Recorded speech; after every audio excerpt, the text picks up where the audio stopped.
Steffi did not expect the truth to arrive quietly. She had imagined betrayal as something loud, explosive, unmistakable, a revelation that would tear through her life with the force of accusation. Instead, it came wrapped in paper, hidden in a folder that did not belong to her, sitting in a place she trusted so completely that she never thought to look twice. Finn's office had always felt clinical, orderly, a space governed by ethics and precision. It was the last place Steffi believed a secret could survive. And yet that was exactly where it waited for her. She was not searching for anything incriminating. The day itself had been unremarkable, shaped by routine, the quiet comfort of a marriage that had survived storms loud enough to convince her the worst was already behind them. The folder caught her attention only because it was out of place, tucked behind files that bore no relevance to the life they shared. When she opened it, she expected contracts, medical forms, perhaps administrative clutter. What she found instead fractured her sense of reality so completely that, for a moment, she could not breathe. The adoption papers were unmistakable. Legal language, cold and methodical, outlined responsibilities, guardianship, financial obligation. A child's name appeared again and again, each repetition striking her with increasing force. It was not just any child. It was Luna's child. The daughter of a woman whose name still carried the weight of violence, whose actions had left scars that no amount of time could erase. Steffi read the documents again, slower this time, as if repetition might soften the meaning. It did not. Finn had not simply intervened. He had committed. Shock does not always arrive as chaos. For Steffi, it came as stillness. The office seemed to shrink around her, the walls pressing inward as if trying to trap the truth inside. Her hands trembled, not with fear, but with disbelief so sharp it bordered on physical pain. Finn, the man she believed she knew completely, had built an entire life-altering decision in silence. He had signed his name beneath words that promised care, protection, and permanence, and he had done it without her. As fragments of understanding began to assemble, another detail emerged with devastating clarity. The nanny contract. Carefully drafted, professionally arranged, evidence of long-term planning rather than impulsive compassion. This was not a moment of weakness. It was a strategy. Finn had not stumbled into guardianship. He had orchestrated it. The betrayal Steffi felt was not rooted solely in secrecy. It was deeper, more corrosive. It was the realization that Finn had made a moral choice so vast, so irreversible, without allowing her to exist within it. Marriage, she had believed, meant shared burden, shared conscience, shared consequence. Yet here was proof that when faced with a decision involving Luna's legacy, Finn had chosen solitude over partnership. The drive to find him felt automatic. Anger propelled her forward, but beneath it was something more dangerous, the fear that she no longer recognized the man she loved. When she confronted him, the words tore free before she could soften them. She accused him not merely of secrecy, but of treachery, of aligning himself with the shadow of a killer. The idea that he would bring Luna's child into their world felt like an invasion, an erasure of boundaries she believed were sacred. Finn did not respond with defense. He collapsed. The man who had always presented himself as calm and measured broke under the weight of her fury, his composure dissolving into desperation. Tears came not as performance, but as release, a confession of exhaustion he had carried alone for far too long. He did not deny the truth. He did not minimize the secrecy. Instead, he begged, not for forgiveness, but for understanding. What Steffi had not anticipated was the depth of his conviction. Finn did not frame his decision as heroic or noble. He framed it as necessary. The child, he explained, was innocent, unmarked by her mother's crimes, vulnerable in a world that would forever define her by blood rather than choice. Finn spoke of the child not as a symbol of redemption, but as a responsibility that had found him whether he wanted it or not. He did not see Luna's daughter as a reminder of violence. He saw her as its aftermath. Steffy listened, but listening did not mean accepting. The more Finn spoke, the more the fault lines between them widened. His compassion felt reckless to her, a dangerous extension of empathy that ignored the cost to their family. She did not doubt his sincerity. That, in many ways, was the most frightening part. Finn truly believed he was saving the child. He truly believed that love, if applied early enough, could interrupt the inheritance of darkness. To Steffy, that belief felt naive, even cruel. She had lived long enough to understand that blood leaves traces, not in destiny, but in perception. Luna's child would never be allowed innocence. The world would not see a baby. It would see lineage. It would see the shadow of a woman who had destroyed lives. By choosing to raise that child, Finn was not only inviting judgment into their home. He was forcing Steffy to relive trauma she had never fully escaped. The conversation did not resolve itself neatly because it could not. Finn's tears did not erase the adoption papers. Steffy's anger did not negate the child's existence. They stood on opposite sides of a moral divide neither had known existed until it split beneath their feet.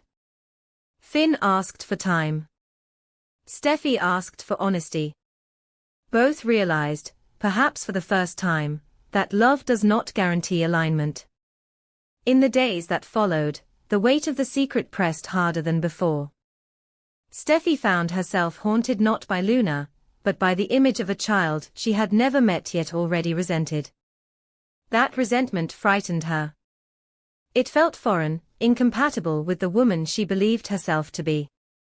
She had always fought for children, for protection, for the right to safety. And yet this child represented a collision between principle and pain that left no room for easy virtue. Finn, meanwhile, moved through the world with the quiet determination of someone who had already crossed a line and refused to retreat. He checked on the nanny obsessively, ensured the child wanted for nothing, structured his days around a responsibility he did not regret, but deeply feared losing. His promise to raise the child well was not a strategy to placate Steffy. It was a vow he had made long before she discovered the truth. The house they shared began to feel unfamiliar, filled with words left unsaid and questions too volatile to voice. Steffy wondered when Finn had stopped trusting her with his conscience. Finn wondered when compassion became something that required permission. Neither could articulate these doubts without risking collapse. At the center of it all was the child, unseen yet omnipresent, a silent force reshaping their marriage. Luna's daughter existed as both hope and threat, an innocent life demanding care, while exposing the fragility of adult conviction. Steffy understood that rejecting the child outright would make her someone she did not want to be. Accepting her, however, felt like surrendering to a history she had spent years trying to escape. Finn's plea lingered in the space between them, not as manipulation, but as vulnerability. He did not ask Steffy to love the child immediately. He asked her to believe that love could grow where fear currently lived.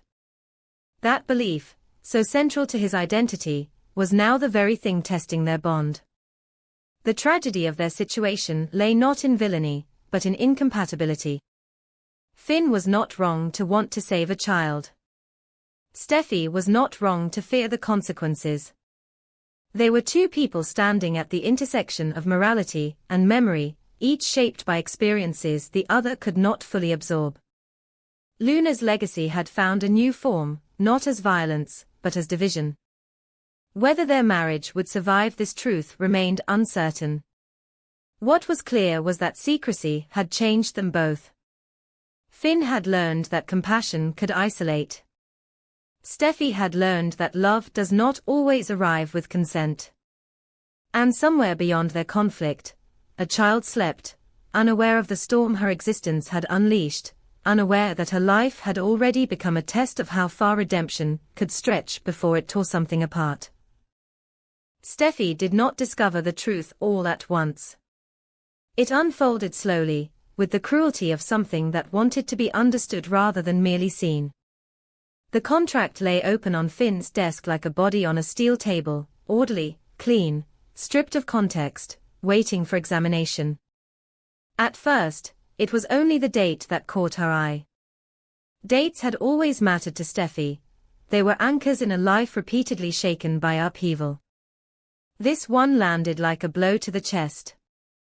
Finn had signed the adoption documents on the exact week their family had been drowning in the aftermath of Luna's violence, when every breath Steffy took felt borrowed, when sleep arrived only in fragments, when trauma was still raw enough to bleed through silence. The timing alone rewrote everything she thought she knew about grief, loyalty, and marriage. She read the papers again, slower this time, as if patience might soften the meaning. It did not. The language was clinical, precise, mercilessly calm. Every clause was shaped with intention, each paragraph reinforcing the same conclusion: this was not an impulsive act born of compassion. This was a decision engineered with the same detachment Finn brought to difficult cases at the hospital. What shattered Steffy was not only the secrecy, but the realization that Finn had treated this like a problem to be solved rather than a truth to be shared. He had not come to her in uncertainty or fear. He had gone straight to certainty, straight to documentation, straight to control. Her eyes moved down the page, catching on phrases that made her stomach turn. Confidentiality clauses ensured silence. Non-disclosure agreements erased identity. The biological mother's name was sealed away not as a kindness, but as a liability to be managed. The words were neutral, yet their intent felt aggressive. And then there was the appendix, the part that made Steffy's hands go numb as she held the paper. Medical authorization. Broad, absolute, irreversible. Finn had secured unilateral authority over the child's medical decisions, layered with language that preemptively excluded interference. It read less like protection and more like a lock. A lock designed to close around anyone who might object. Steffy understood contracts. She had lived her life surrounded by them, watched power move through signatures and fine print. This was not a document drafted in haste. It was a fortress. And she was standing outside it. The cold realization settled slowly, seeping into places she did not know could still hurt. Finn had not merely kept a secret. He had anticipated resistance. He had prepared for opposition. He had imagined a future in which Steffy might say no, and he had built safeguards to ensure her no would not matter. That was the betrayal that hollowed her out. Not the child. Not even Luna's shadow. But the knowledge that Finn had planned to override her before she ever had the chance to speak. When she confronted him, the room felt too small for the truth that filled it. Finn broke down almost immediately, tears spilling with the urgency of someone who had been holding back for far too long.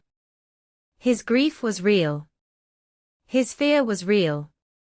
But to Steffy, it felt misaligned, as if his emotions belonged to a different timeline. He begged her to see the child as innocent, as untouched by the crimes that had shattered their lives. He spoke of responsibility, of moral obligation, of the unbearable weight of knowing a life could be saved and choosing not to act. Steffy listened, but her understanding moved along a different path. She was no longer arguing with his compassion. She was interrogating his intention. Finn's tears could not erase the architecture of the plan she had just uncovered. Compassion did not require confidentiality clauses. Love did not demand legal silencing. If his only goal had been to protect a child, he would have needed her, not excluded her. He would have trusted her with the fear instead of preparing to neutralize it. As Finn pleaded, Steffy saw the full shape of what had happened. In the moment their family was most fragile, when she was barely holding herself together, Finn had stepped away, not physically, but ethically. He had chosen action over alliance, control over collaboration. He had made himself the sole authority in a matter that would define their lives, and he had done it with the confidence of someone who believed he knew better than his partner. That confidence frightened her more than anger ever could. It suggested that Finn's view of marriage had shifted long before she noticed. Somewhere between trauma and duty, he had begun to see her not as an equal participant, but as a variable to be managed. The contract was proof. It did not just protect the child. It protected Finn's decision from challenge. Steffy felt something inside her recalibrate. The pain sharpened into clarity. This was not about whether she could love a child born of violence. This was about whether she could remain in a marriage where her voice had been anticipated and preemptively silenced. Finn had not trusted her with the truth, because he believed the truth would slow him down. And in that belief lay the real fracture between them. She thought back to the days after Luna, to the way Finn had held her, promised safety, promised honesty. Those promises now felt conditional, dependent on alignment rather than respect. The irony cut deep. In trying to save an innocent life, Finn had endangered the one relationship that required absolute transparency to survive. Finn's explanation did not change. He spoke of urgency, of systems failing children like Luna's daughter, of the necessity of acting decisively in a broken world. Steffy heard the doctor in him, the man trained to intervene before asking permission. But marriage was not an emergency room. It was not a place for unilateral decisions disguised as care. And the fact that Finn could not see that distinction told her how far apart they had already drifted. The contract lay between them like evidence in a trial that had already reached its verdict. Steffy did not tear it up. She did not scream. She did not storm out. Her response was quieter, more devastating. She withdrew into herself, into a place where certainty replaced shock. Finn's preparation told her everything she needed to know about how long this betrayal had been forming. It was not a moment. It was a process. As she left the room, Steffy understood that the child was not the problem. The problem was that Finn had rewritten the rules of their marriage without her consent. He had chosen a path that assumed her opposition and neutralized it in advance. That choice lingered, heavier than grief, heavier than anger. It was the kind of knowledge that could not be undone by tears or promises. Somewhere else, a baby slept, unaware of contracts and signatures, unaware of the war her existence had ignited. Steffy did not blame the child. But she also did not absolve Finn. Love, she knew now, was not proven by how much one was willing to sacrifice in secret. It was proven by how much one was willing to risk together. And Finn had already shown her that when the stakes were highest, he had chosen to go alone. The night did not announce itself with thunder or sirens. It arrived quietly, the way disasters often prove they do not need permission to exist.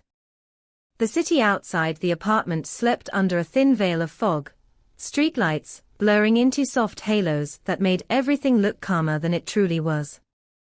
Inside, however, calm had already been dismantled piece by piece.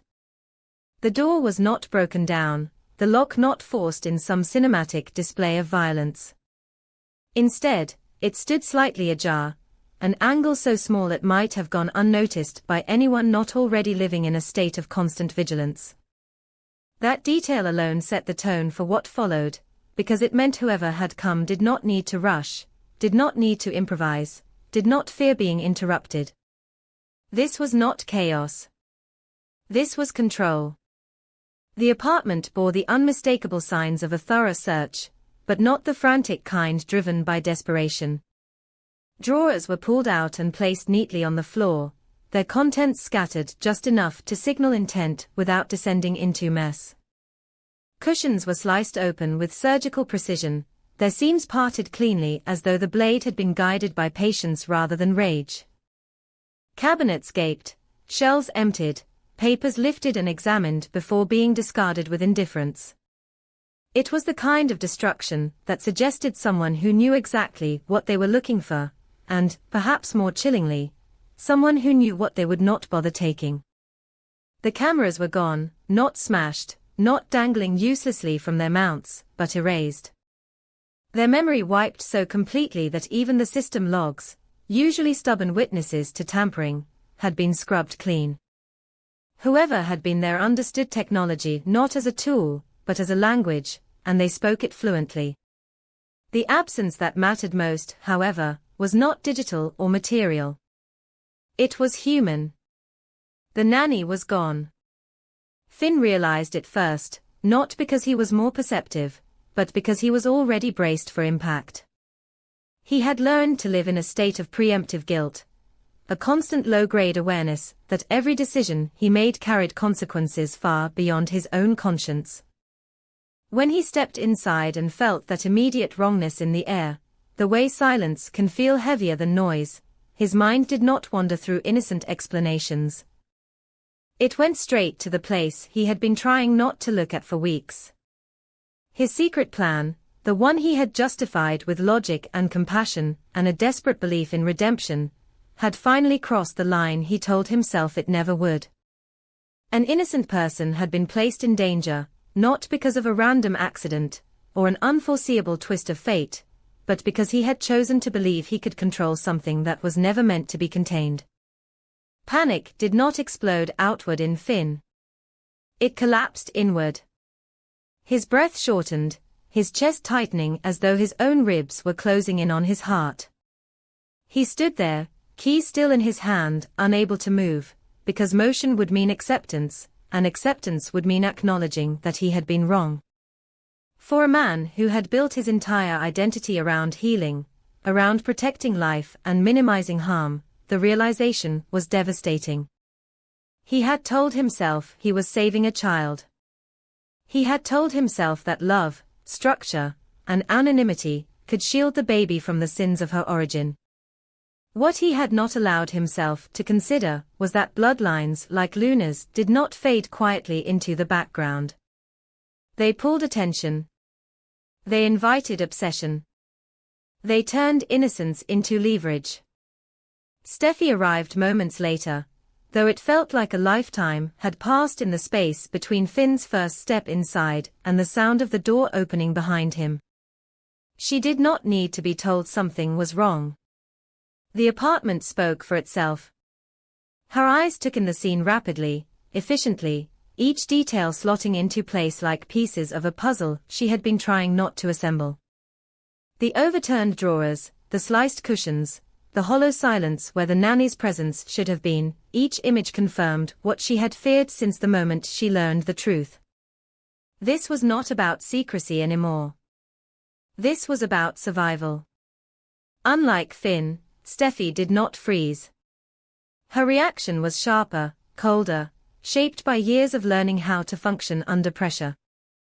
But beneath that composure was something far more unsettling than panic. It was validation. The kind that tastes bitter even when you know you are right. She had been afraid, not in some vague, abstract sense, but with a precise, gnawing dread that she could never quite articulate without sounding cruel. She had feared that the child, however innocent, would never be allowed to exist simply as a child. She had feared that Luna's shadow was not something they could step out of, only something that would eventually catch up to them. Standing in that ransacked apartment, she understood the truth with terrifying clarity: the baby was not a moral dilemma anymore. She was the target. The realization reframed everything. The missing nanny was no longer just a victim of circumstance, she was collateral damage in a larger game. Someone had come not merely to intimidate, or to steal, but to send a message. The thoroughness of the search suggested they had not found what they wanted, or perhaps they had and wanted Finn and Steffy to know it. Either possibility was equally chilling. The absence of noise, the lack of overt violence, the precision of the erasure, all of it pointed toward an intelligence that thrived on restraint. This was someone who understood fear not as a blunt instrument, but as something best delivered quietly, so it could grow on its own. Finn's guilt deepened with every passing second. He replayed his choices in relentless detail, searching for the moment where he could have turned back. He remembered convincing himself that hiring a nanny was an act of responsibility, that professional care would ensure stability. He remembered reassuring himself that anonymity was protection, that secrecy equaled safety. Now those justifications sounded hollow, stripped of their comforting logic.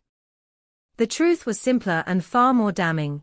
He had wanted to believe that love could outpace danger, that good intentions could outrun a legacy soaked in violence. In doing so, he had underestimated the very forces he claimed to be guarding against.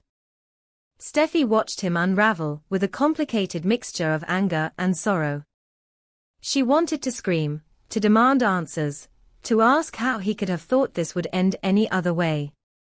But beneath that anger was an undeniable grief, not just for the missing nanny, but for the man she loved. She saw, in his rigid posture and unfocused eyes, the collapse of a belief system that had once made him strong. Finn had always been defined by his refusal to give up on people, by his insistence that even the most broken souls deserved a chance at redemption. That quality had once been his greatest virtue. Now it threatened to become his undoing. As the hours passed, the weight of the situation settled into something heavier than shock. Practical concerns began to surface, each one more alarming than the last. If the cameras were erased, it meant whoever had done this expected to return or, at the very least, did not fear being identified. If the nanny was gone without a trace, it meant she had either been taken deliberately or forced to flee in terror. Neither scenario offered comfort. And if the apartment had been searched so meticulously, it meant someone was looking for something specific, something connected to the baby, to Finn, to Luna's legacy. The question was not whether this would escalate, but how soon. Steffy's fear evolved into something colder and more strategic. She understood power dynamics. She understood what it meant to be pulled back into an orbit you had fought desperately to escape. Luna's world was not governed by impulse alone, it was driven by control, by manipulation, by the ability to turn people into instruments.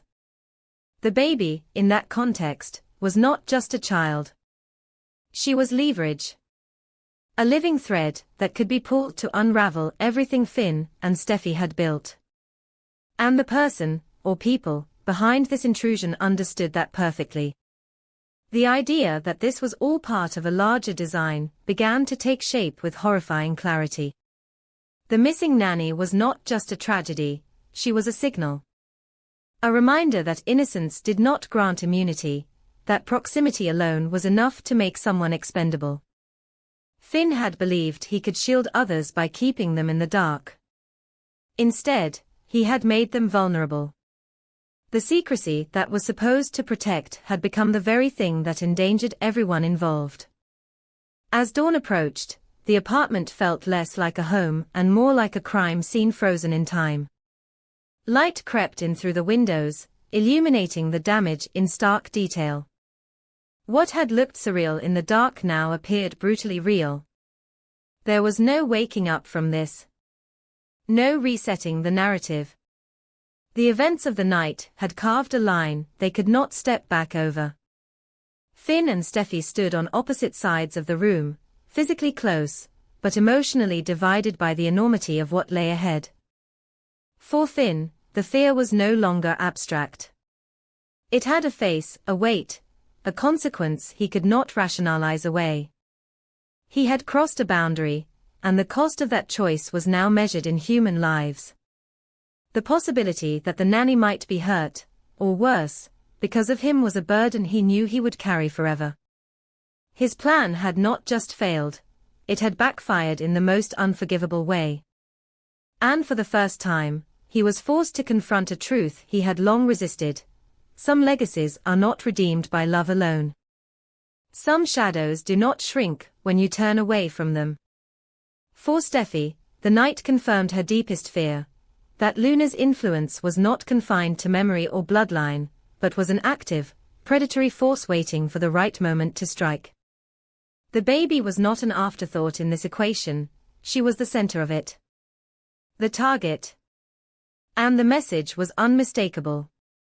Finn and Steffy were being drawn back into a world they had tried to escape, a world where fear was currency and control was the ultimate goal. The blood-cold spiral they had sworn never to re-enter was opening beneath their feet, and this time, it was not just their own lives at stake.